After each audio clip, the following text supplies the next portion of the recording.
Hi, welcome to the Nisha Jackson Show. I'm Rusty Humphries. She's Nisha Jackson. This program is brought to you by, NishaJackson.com. Go check out NishaJackson.com. We're talking about hair. We're going to talk about hair. Don't. I'm so embarrassed. TakeBrandX.com is another good one. Go check those out. But your phone is causing problems on our show. Why? Because it's like something's going through. Oh, how about that? It sounds you've got like a computer. Like it sounds like your computer has gas. Okay, your show does not have gas. I just want to say that is her phone. Anyway, you're kind of feeling a little. I don't know what's going on. This is a huge deal for men. What we're going to talk about is a huge deal for men and women. I mean, I've lost. It's getting bad. Look at that. I never thought I've been like the comb over guy, but now I'm like the comb over guy. And over here, it's really embarrassing. And like, is there anything you can do? Like, for example, I've heard that wearing baseball hats, for example, makes you lose hair. Is that what happened? I wore a baseball hat too much. Is that kind of one of the things? No, that's a myth. Let's define some myths about hair loss today for men and women, because I think it's important to just first of all remember that 85% of men, this is not women, 85% of men by the time that they get to the age of 50 have already started experiencing significant hair loss. That's where I'm at. 85%. So when you see a guy with a full head of hair at 50 or later, it's only 15% of the male population that has that. So most people don't have hair, are experiencing hair loss after the age of 50. But baseball caps definitely does not cause hair loss. A lot of people think running their fingers through their hair or twirling their hair, women twirl their hair a lot, does not cause hair loss.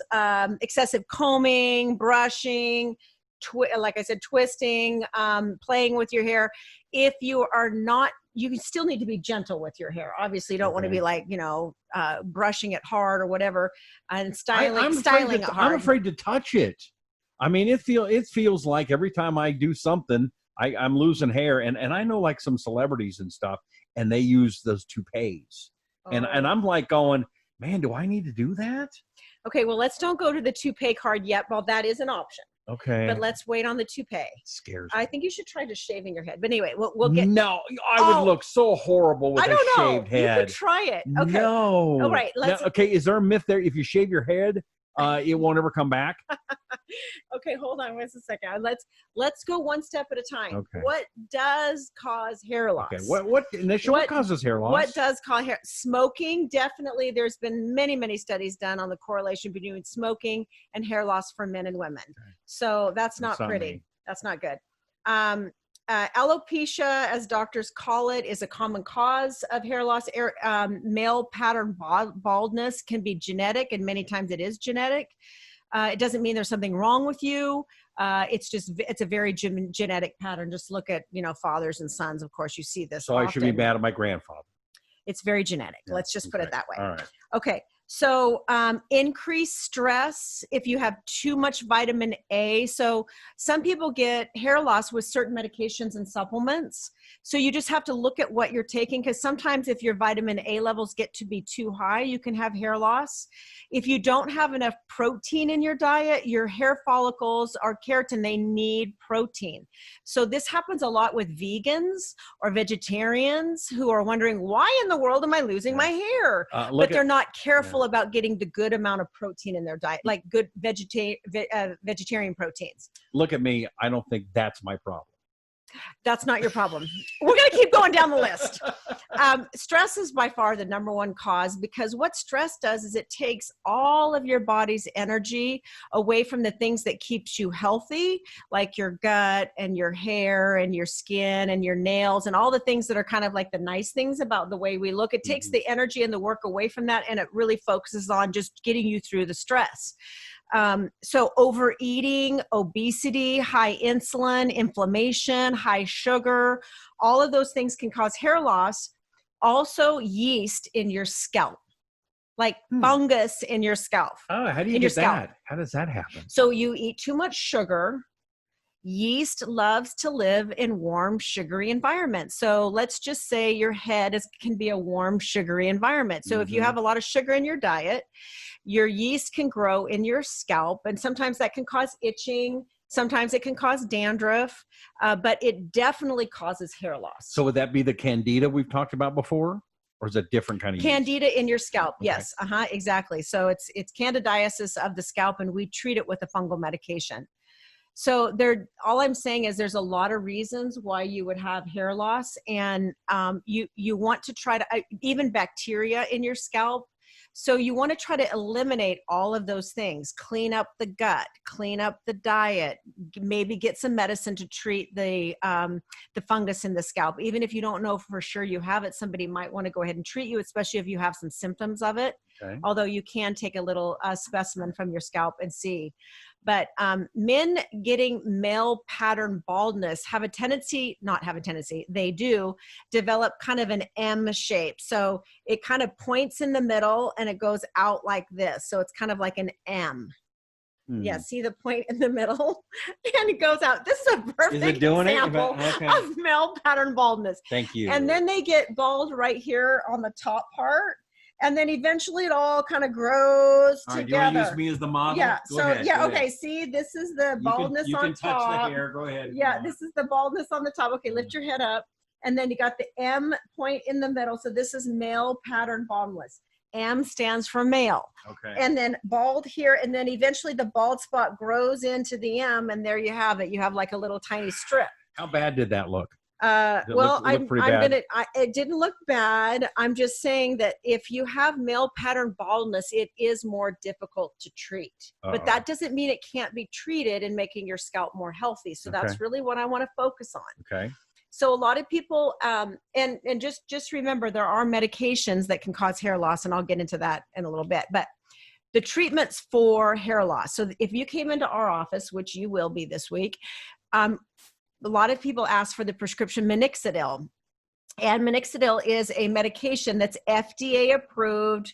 It also is over the counter, and you can apply it to your scalp, and it can help you regrow hair. And it actually really does work. The problem is, as soon as you stop using it, all your hair falls out again. Oh. So it's not like it's a permanent fix. We also know that it's specifically with male pattern baldness, and also with just baldness or hair loss in general for men and women, that they could be making too much DHT.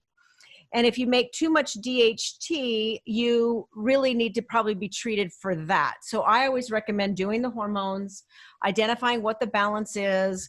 If your DHT levels are too high, you can take a prescription medication for that.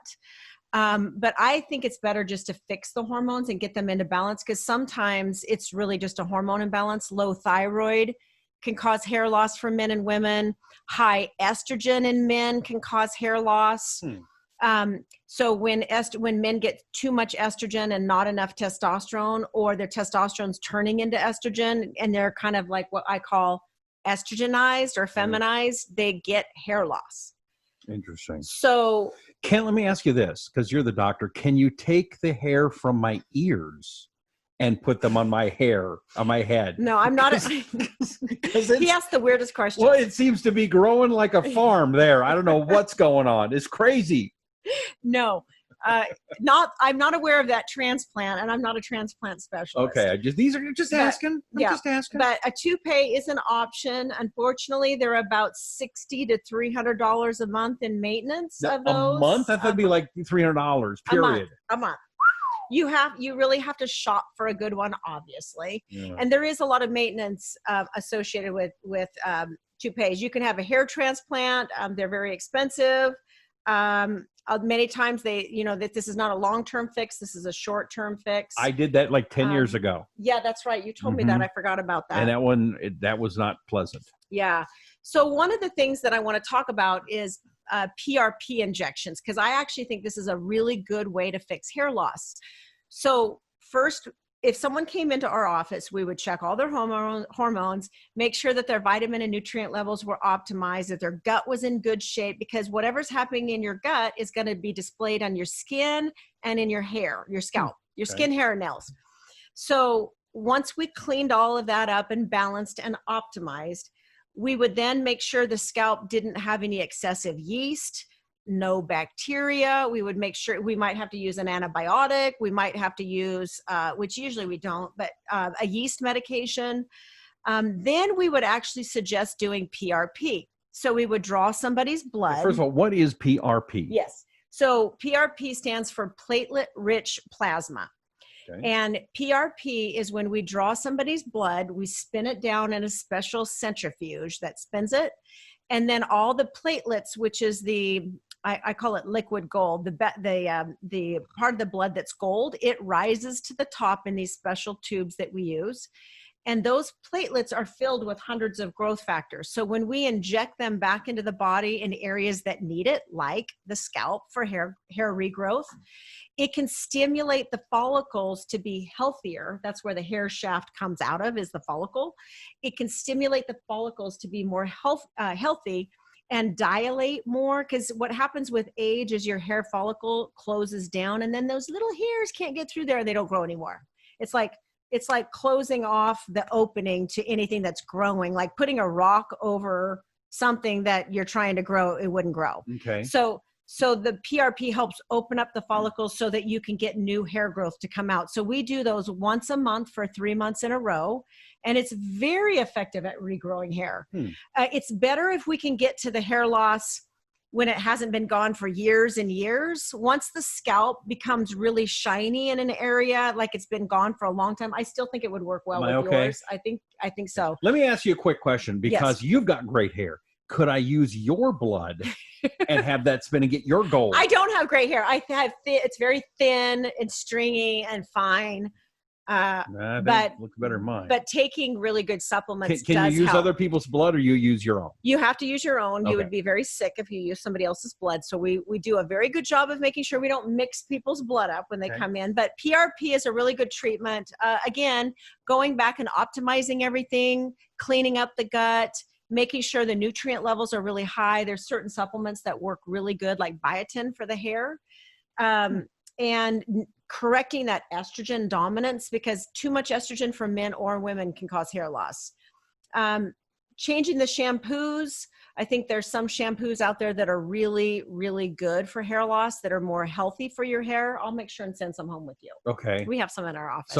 So don't just go down to the local grocery store and pick up whatever's on sale for $2.